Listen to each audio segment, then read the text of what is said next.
let's compare typical banking to infinite banking. Here's what the average person does.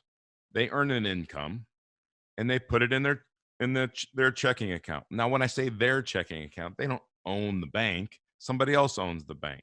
And that bank takes their deposit and they make a really nice living from it. And if you've seen our video on how banks make money, then you'll know what I'm talking about. And if you haven't seen the video, go watch it. You won't be sorry. Okay. Now, you have this money in your checking account, but it flows out for things like your lifestyle, major purchases, your taxes, and of course, your savings and investments. All right. The problem is that you finance every single thing that you buy. You either pay cash, thus creating lost opportunity cost or lost earnings that could have happened on that money, or you pay somebody else interest, right? It happens in all of these categories. But on your savings and investments, what most people do is they put that money into what we call prison. They put it in money prison for 20, 30, 40 years. Now, what am I talking about? They put it in qualified plans like IRAs, 401ks, and other government sponsored plans. Now, does it really make sense to do that and not know what the tax consequence is going to be 20, 30, 40 years down the road? It doesn't make sense to me. Hopefully, it doesn't make sense to you. But here's the problem with this. All of the flow, by the way, for 20, 30, 40 years, that money's stagnant. Now, motion is a law of God. Air has to flow in and out of our bodies or we die.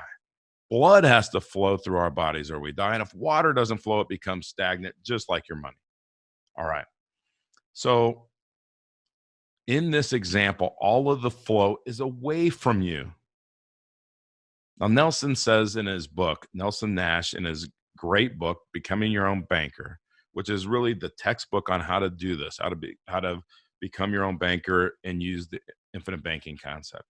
He says if some authoritative power distributed all the money in the world equally among all the people in the world, in 10 years' time, 97% of all of the money would be under the control of only 3% of the people.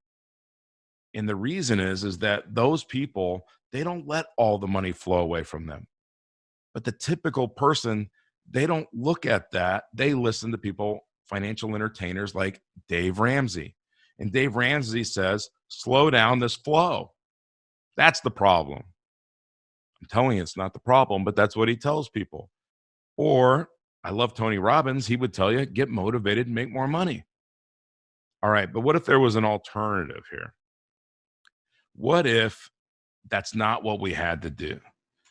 Because one of the problems here is every dollar that we put in our checking account, we only have that dollar to use.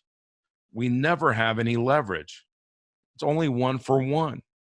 So we have no leverage and no flow back to us. So how do we fix that? We start doing infinite banking because we earn income. We put some of that money in an insurance policy, a very specifically designed insurance contract for infinite banking concept. Okay. So then when we need money for our lifestyle, major purchases, taxes, saving and investments, that lost opportunity cost or those lost earnings or that interest, we pay it back to ourselves. Now the money is flowing to us. We've reversed that flow. We're part of the 3% in Nelson's example. Also, when we when we have savings and investments, we buy assets, not instruments. And those assets, they cash flow. And what do we do with that cash flow? Flow it back to our banking system, which only increases our money pool. So we can do what? Do it again, creating velocity of money. Okay. Now, here's the catch.